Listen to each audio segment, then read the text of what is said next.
As always, we have guests with us this morning. Some of you are here for the very first time, and we're particularly glad to have you. We hope that what you see and what you participate in, as Mike talked about this morning, is something that is of value to you. It is something the Lord wants us to do, and because He said it, because He wants us to engage in it, we can be sure that it will help us. So thank you for being here. Mike, I appreciated your thoughts. We will try to get you and your brother an escort out of here this morning.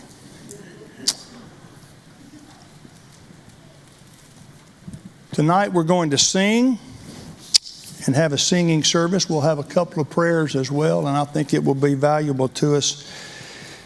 As we close out 2023, I want to present a lesson this morning that is kind of a lesson that to really promote one idea. And it's an idea that I think will help us as we move into 2024. It is a lesson that will demand, I think, some self-reflection.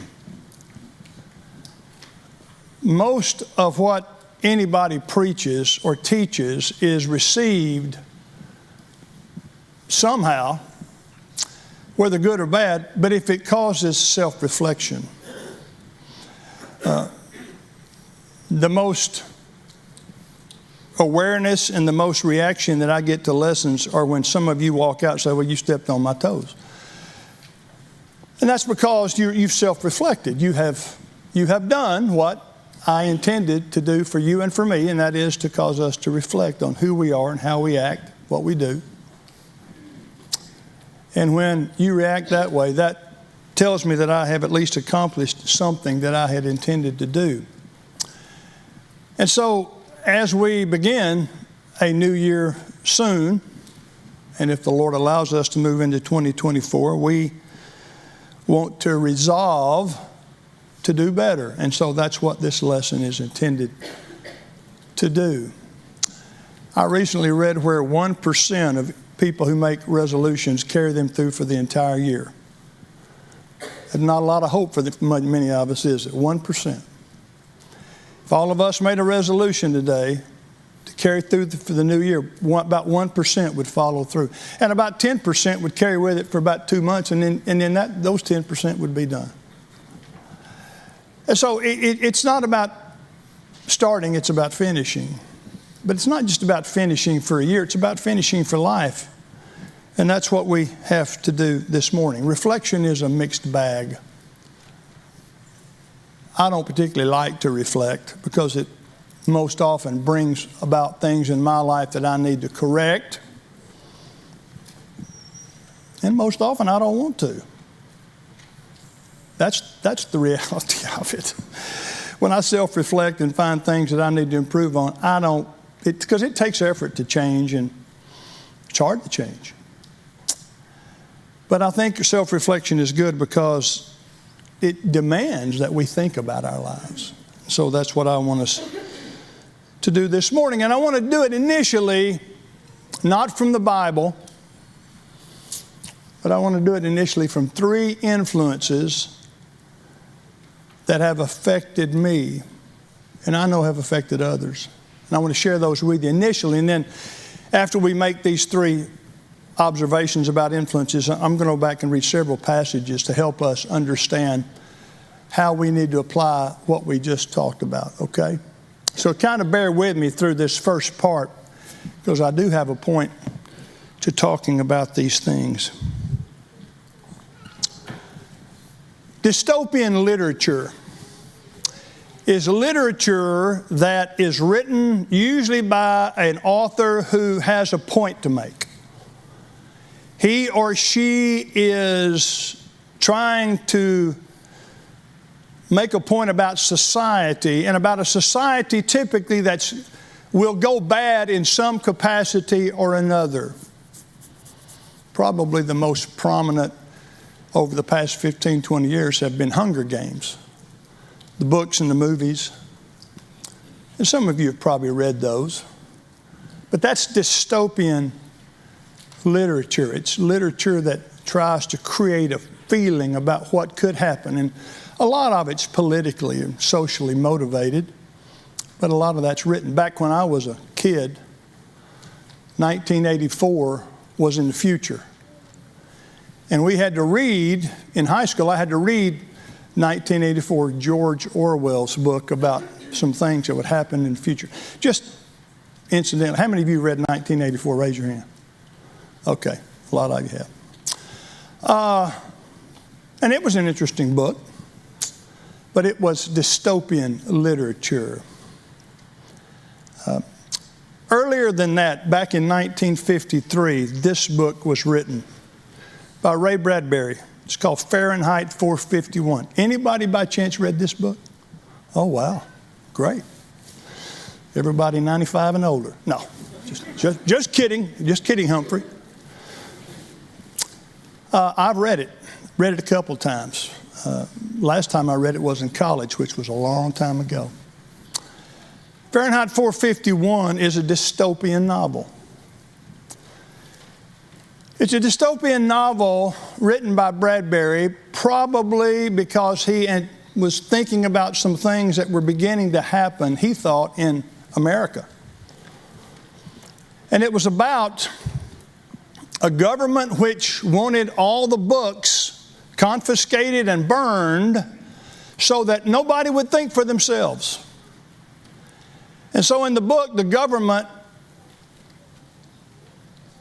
asked people to be firemen. That's what they were called. And those firemen would find books, and they would take the books, and they would burn the books so that people would not think for themselves. And the name of the book itself, Fahrenheit 451, was the temperature at which books that were hardback books would be burned up completely into ashes. And so therefore the title Fahrenheit 451. Probably the main character in the book is a man named Guy Montag. He became a fireman.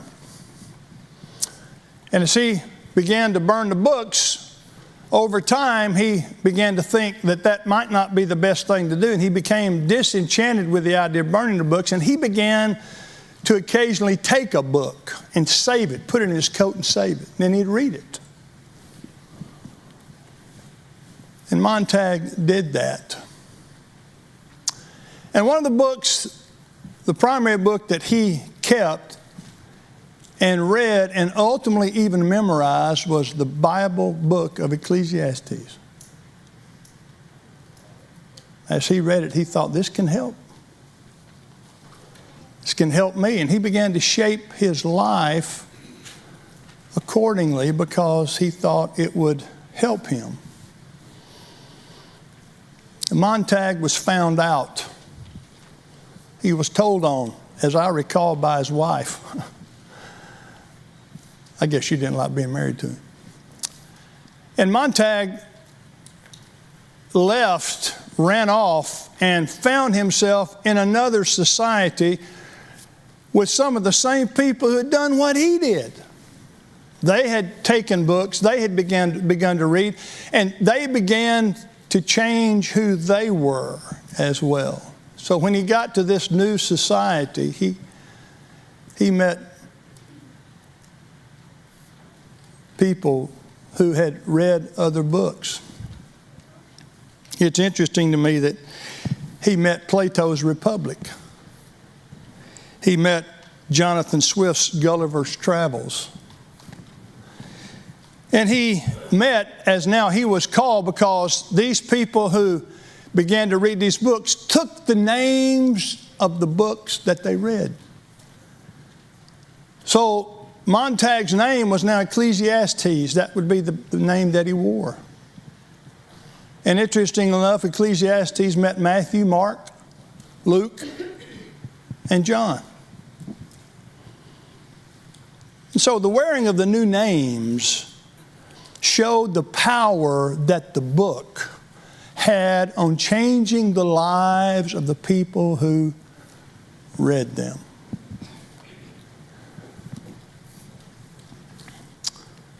Influence number 2 is this book that came out, I think, in 2007 called Unchristian. I read it, but it's been several years ago.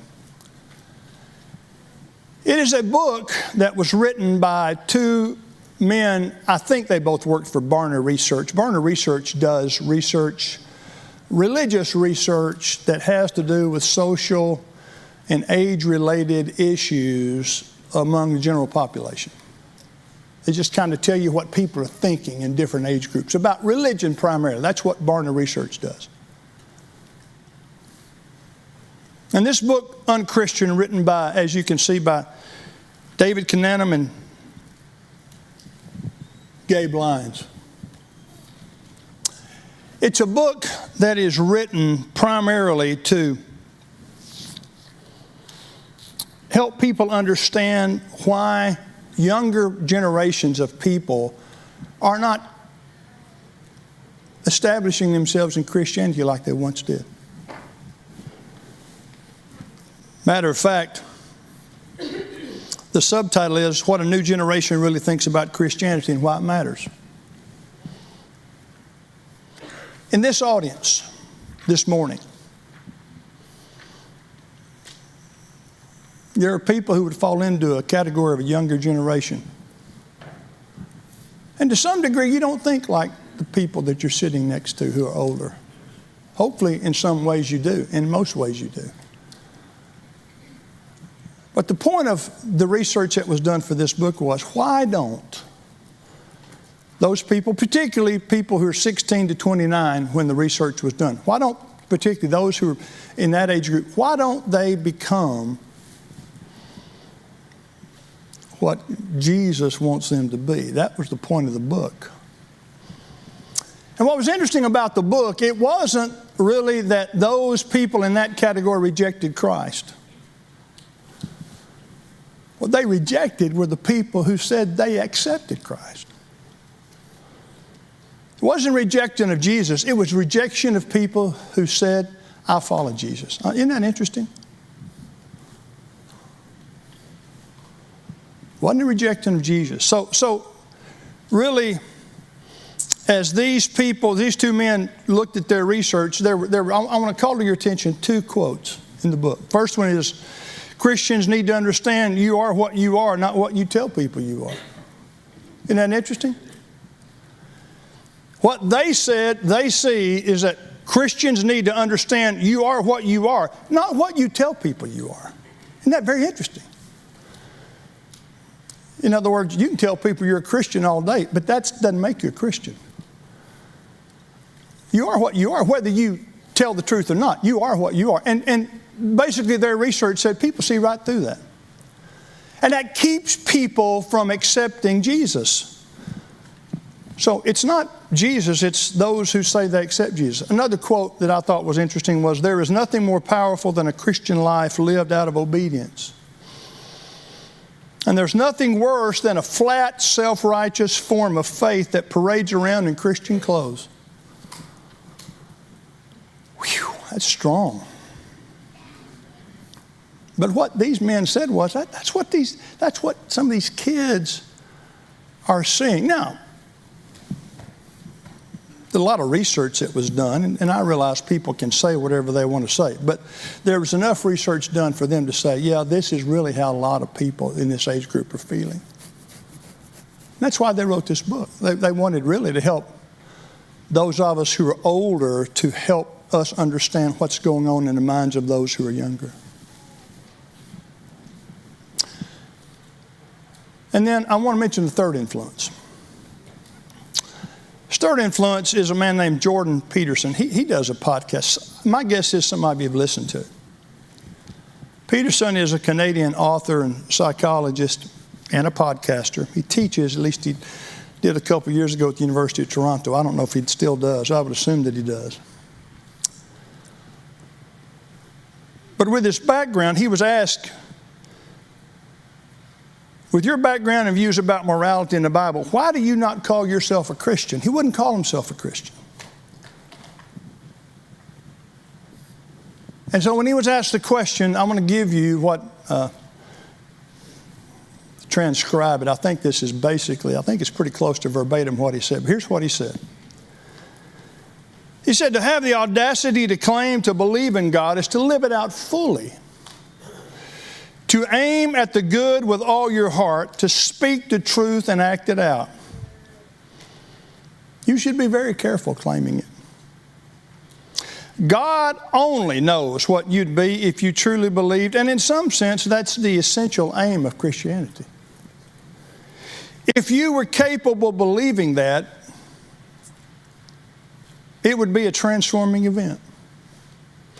I believe I would fall short of that, so I don't call myself a Christian. Now, there's a lot to unpack there. I wouldn't conclude that there's a lot of me that feels the same way Peterson does, but obviously I think what the Lord wants is He wants us to be Christians. He wants us to be Christians that are trying to do better and better and better. And I don't know if Peterson, I'd just like to have a sit-down chat with him. But basically what he says is, when I look at what I'm called to be and what a Christian's called to be, I come up far short. How you feel about that? That's what Peterson said when asked, why don't you consider yourself a Christian? Because he has some pretty strong moral and biblical views, and yet not to the point where he would establish himself in the minds of people as saying, I am a Christian. Those three things, those four influences, make a common statement. And the statement is, there's a need for truth and knowledge to become so embedded in us that it becomes who we are. It's as if I am in Fahrenheit 451 and I find this book and I read it to the point that I become the Bible. It affects me so much, and it influences me so much that I want to be the Bible. I see myself as the Bible. Or in unchristian, I'm so determined to not be somebody who plays at my faith that I'm all in. And I'm all in all the time. And in Peterson's case, I do want to engage so much that people can look at me and say, he's all in. He's fully engaged.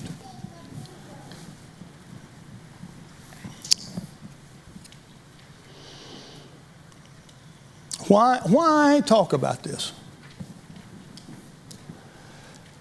Because I think probably for this group of people, what I've just described is our biggest problem. I'm not talking about just this group,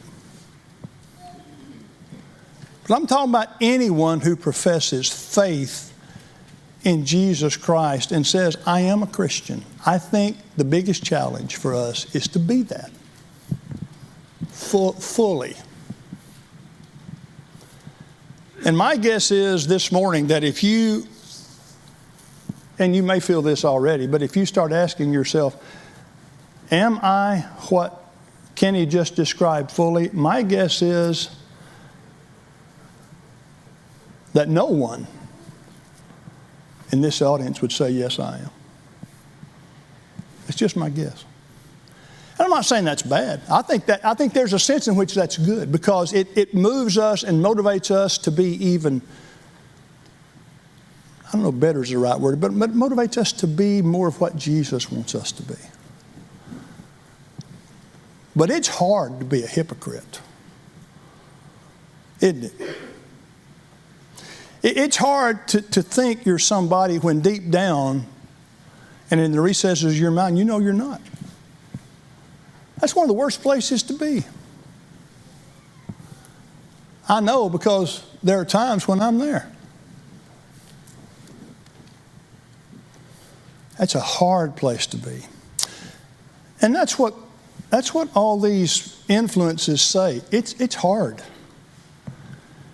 it's hard to have something so embedded in you that becomes you. Because for all of us, we're fighting something that's hard. And so it's a constant struggle. And in really all these three influences, they're all pretty extreme. And I don't want you to leave here this morning discouraged, but I do want you to leave here this morning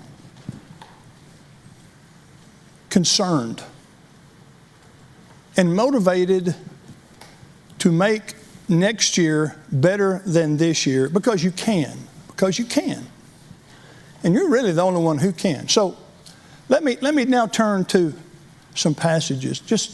We're not going to take a long time, but I want to turn to a few passages and look at them with you. John 1, beginning in verse 1, in the beginning was the Word. The Word was with God, and the Word was God. He was in the beginning with God. And then verse 14 says, and the Word became flesh and dwelt among us, and we beheld His glory, the glory as of the only begotten of the Father, full of grace and truth. John said Jesus came. He was in the beginning. He was the Word. He was in the very beginning. And then at some point, He came in the flesh.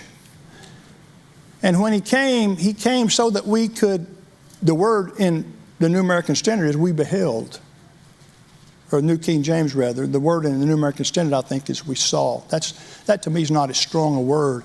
I like the word beheld, because it tends to leave the impression that we stayed focused. John says we beheld His glory.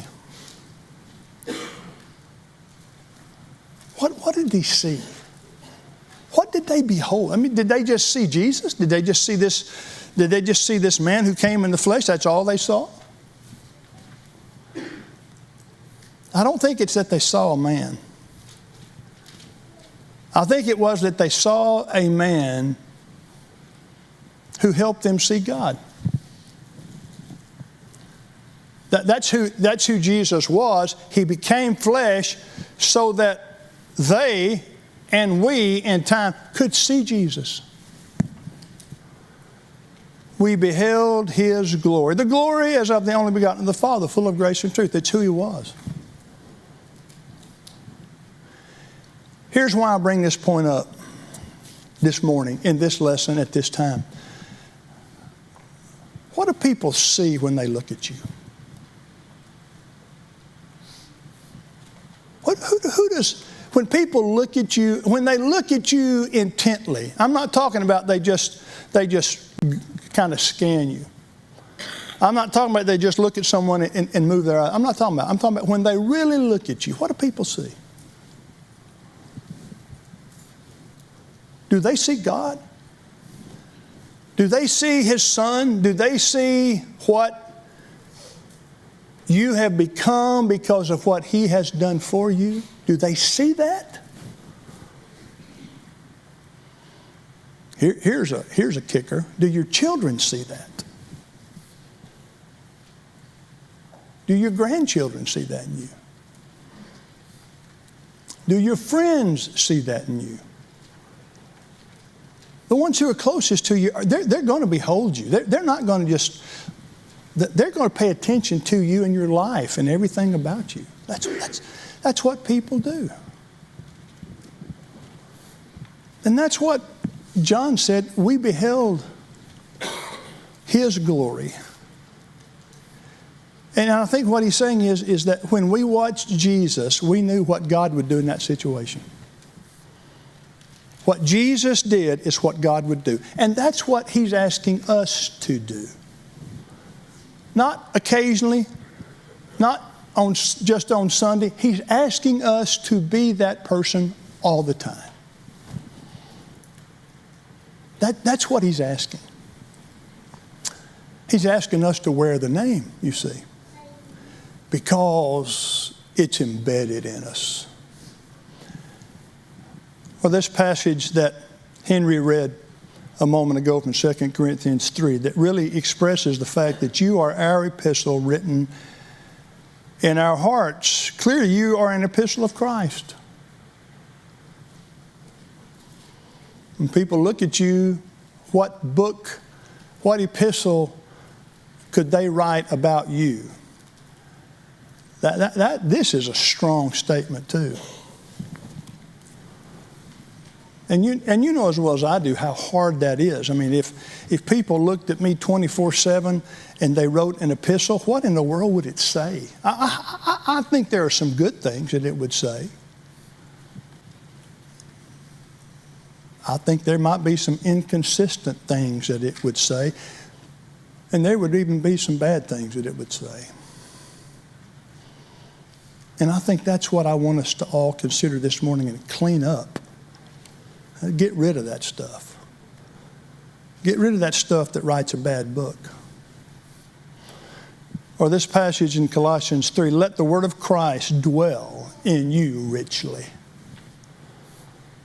Let the word of Christ dwell in you richly. Let, as again what Mike pointed out this morning, this is how we become who we ought to be. We let the word of God dwell in us richly.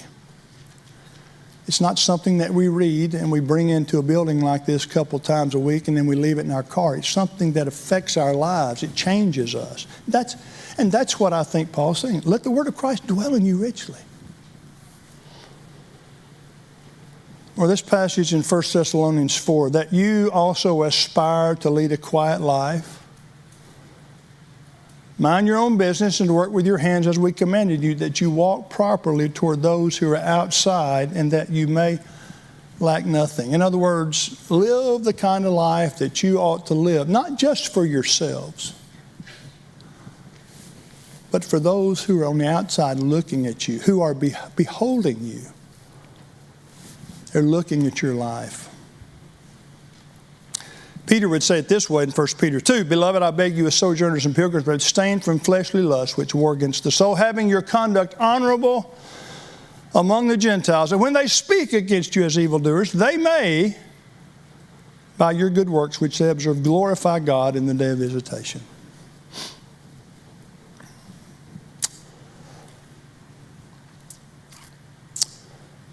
See what self-reflection does. These sermons to me are hard to hear.